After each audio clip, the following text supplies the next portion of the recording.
Hi Australia, and welcome to FJ Holden Jive Talking. We're going to do a session today on In the Book, and I wanted to have a look at the Master Parts Catalogue, and I've got the black edition with me today, and this is my little trusty one that lives in the workshop manual. So if we just sort of go inside of the Master Parts Catalogue, I wanted to talk about a couple of things. First of all, was in the design modifications, we talked about where different cars came from. Now, in the book, it talks about here different locations. So for South Australia, they would have body assembly there and also vehicle assembly. And the serial number would be A. So there's a little tag on the driver's side of the chassis rail, and it'll have a letter and a dot, and then a series number, and then another dot, and the year. So that's where the A and the B and the M and the P and the S come from. And so I've just given you South Australia. Now, Queensland itself, it was vehicle assembly only with the letter B. So Queensland would get a complete knockdown kit sent to it, and it would put the vehicles together at Fortitude Valley at Wickham Street. And Victoria, when you look at the list, it's the only place that had engine assembly. So you would have engine assembly and also vehicle assembly. Now that's under the letter M, so that's obviously for Melbourne. Now, for Western Australia, very similar to Queensland in the fact that it's just vehicle assembly. So that's here. And in New South Wales, it's both body assembly and vehicle assembly. Body assembly and vehicle assembly. And so here they talk about, they've got a picture of the engine with the engine number next to it, starting at 1,000, which is what they did. And then on the driver's side, here's where the tag went. So that's the driver's side, the chassis rail that went along there. That's the tag. Normally I've seen the tag in between the two bolts. And then your body tag that corresponds with that. In this case, it's an FJ225. And so 225, that's a special. It's saying what its body number was. Well, that would correspond. And also the trim number, 3 and then 329. And then the paint number, the 523134. Sorry, 16314. And the AC number 11 for being made in November. So, in here on the next page, they've got the Holden 48 series, the 48215, followed by in 1950 when they came out with the utility. And then things didn't really change much until the FJ came along with the upgraded cosmetics. You had slightly different seating, and also the carry-on of the suspension that was introduced in 1953 with the air ride, the last of the FX, the air ride suspension. So that was what was incorporated with the FJ, so that you had the telescopic shock absorbers rather than lever action. Now, you also had here, you had the special, the FJ225. You had the business sedan, so that was the FJ215, and the standard. Sorry, the FJ business was 217, my apologies, and the standard was the 215. Now, the business sedan was a bit more heavy duty. I think they had an extra spring. They had aluminium cover kick panels on the bottom of the seats. They had a bigger battery, and also the coil was mounted on like a 45-degree angle rather than straight up and down on the dashboard to facilitate a bigger battery and so on. But it had more heavy-duty fittings in it to take heavier use, whether it be a taxi or a travelling salesman and things like that in the 1950s. And then with also the introduction of the FJ, firstly you had the ute, so you can see the colours of the day, and also the illustration of the speeding along the way, the FJ panel van. So the ute being the 2106 and the FJ being the 2105. Now the release date for the ute is November 1953. the same as the FJ 1953, whereas the Ute for the FX, the 48 model, the 1950 series, was 1951 in January, and they're saying here for the 48 215, it was introduced in November 1948. Well, that's a well publicised date with the Prime Minister Ben Chifley, and also the business sedan coming in July 1953. So then this all led to the panel van being introduced a month after the utility in December of 1953. So really, the panel van is just a ute with a lid on it. A few other, structural changes, but relatively speaking, that's what it is. Now, with the master parts catalogue, you can actually see that there's, plenty of trim charts here and numbers to be able to determine, what the colours were. Like 279, that was my old colour for Mountain Blue. And one of the other popular colours so Mountain Blue, if we can just go to it, is that one here. So that's Mountain Blue. I don't know whether you can see that or not with the light. However, that's what my original FJ was. Now another one I talked about, field green here, for instance. Got field green there,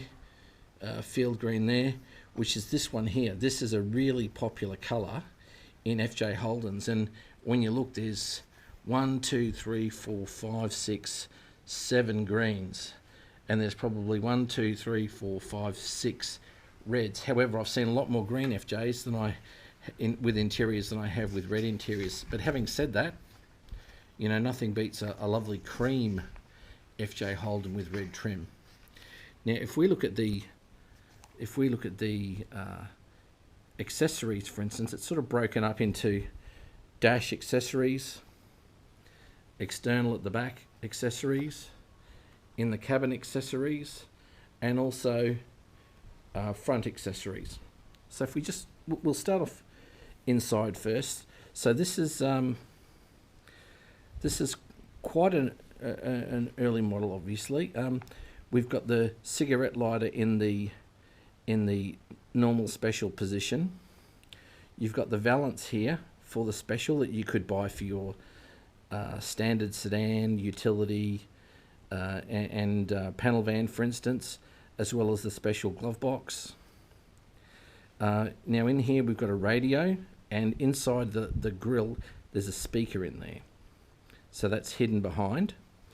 And in this case here we've got a dash rack.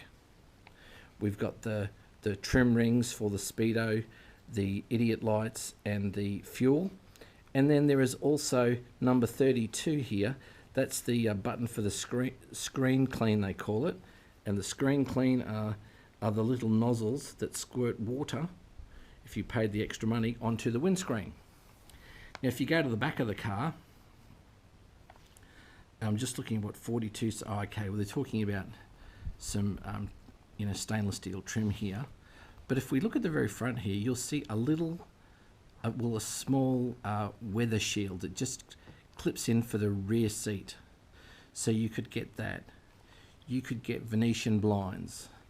You could also get this stainless steel belt line that came standard on a special. You could get the fins that came standard on the special, and also these little reflector bodies, and also the number 39. 39 was the reflex marker assembly, and they could also have taillights put in them so that when this taillight went on, those taillights went on as well.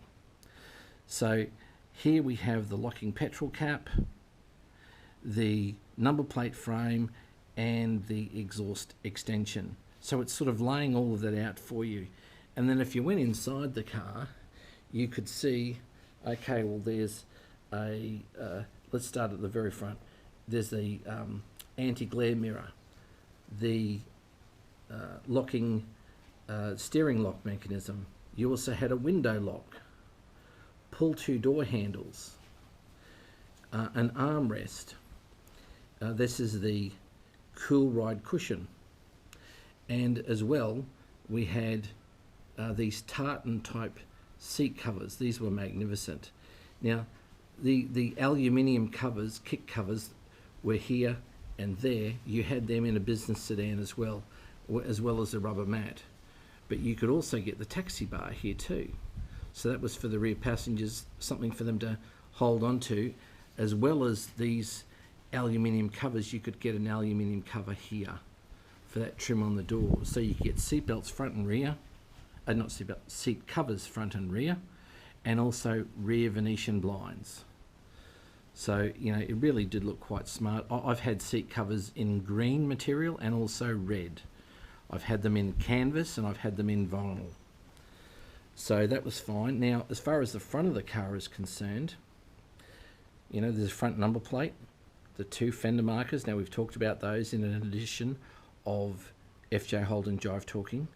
There's the bonnet mascot, the bird. We've got the screen clean nozzles here and here. The aerial. We've got the one-piece sun visor. We have the mud flap set for the front, the mud flap set for the rear, and also the chrome trim rings. And going back to the front, we have the fender mirror for here, and also the fender mirror for the driver's door. And you could also, similar to what I showed you at the start, with the rear door, for the front door, you could also have little weather shields here too. So that you could have them all the way around on all 4 doors. Now, going to the next page, we've got the dual horn package. We've got the filler battery. It's just a little glass bottle from Lucas. Now, they've got a flick mirror there, but that's not really for the FJ. That's mounted on the dashboard. They had an oil filter that was available for the engine, as well as some clear view. So that's to help when it's raining. Now, you could get a suitcase set, three suitcases, and I'll talk about those in an upcoming episode, and some solid oil for the door locks when you're doing your service and things like that, and it's a case of, you want things to be lubricated. But the next thing is the light for the rear trunk, for the boot light. An FJ Holden in 1954, 5 and 6, they had them. And the same for a parcel shelf. Well, we've talked about parcel shelves. We saw one in episodes that we've done in 13 and also 17. There's an illustration of the alloy rocker cover, and also this wonderful little accessory, which is a vanity mirror. I've got one of those on the left-hand side, so my wife can put makeup on and things like that if she needs to check anything. But there's also some polish and a foot pump. We've talked about the Nasco lug wrench. You had touch-up pens. You had chrome polish, and also a towing bridle. We had self-feed battery fillers, a glare-proof mirror, a little whisk broom, chamois, and brake fluid. So, Holden really have cornered the market on things that would be available, and they've also got a list in the Master Parts catalogue of the accessories that are here. So it's quite comprehensive, and they were very skilled through their Accelerator magazine in getting promotions out there for Father's Day and Dad's birthday and Christmas gifts and things like this. And like, for instance, here's your Cool Ride cushion, and here's your electrical emergency kit, but you could have it for, Delco Remy. There's 2 types, whether they've got Guide lights or Lucas, and the same if you've got Bosch. Well, if they've got Guide, Lucas or Bosch lights, your number plate frame and your inhibitor, and jacks and clear view and lamps. There's the backup lamp for reversing, and also the luggage compartment. Fender markers, anti-glare mask, the mirrors, seat pads, plastic gloss, the different, a magnetic drain plug, and there's also polish and polishing kits and preventative radiator rust, and and so on, solid oil and straps, and a thermometer, the venties. Well, we've talked about the venties, and Wonder Chrome polish and the wrench, the 4-point socket. So there's plenty in this book to tell people, you know, what they could actually have on their Holden. But I would also implore them to look at other things of the day. Now, what we'll do is we'll just have a look at, this is a little ad my son bought me, and like I think it cost like $8, for instance. And you know, it's a case of you could have the touch-up pen. Now this was attached. There was one that they could actually attach it with a little bit of air pressure to a spare tyre and use that as the compressor rather than have a compressor. You had the Nasco cigarette lighter and the dual horn package, and here was the not only just the Air Chief radio but the auxiliary speaker in the parcel shelf at the back of the car. The Nasco all-weather window shields, the external mirrors, the clear view, the boot mirror, the boot light, the Nasco car cleaner and the polish, and the dual fog lamps. And then they've talked about here the front mud flaps, the Nasco car wash, the hood ornament, and also the Nasco glove box light. So we'll do a session with the one that I've got to show you what they look like. You've also got the screen clean that squirts water onto the windscreen, the Nasco anti-glare mask, which is a lens that goes over the rear vision mirror to stop the car behind you with the high beam lights in your eyes, and also the Nasco car mats. So, you know, there's also the touch-up spray gun. Now you can see it connects up to connects up to the spare wheel. So there's the one. So the air in the spare tyre provides the air to actually spray the gun. So look, there's plenty happening with just little adverts like this, and for the sake of, you know, $8 or something like that, you know, you can get so much information and enjoy. It's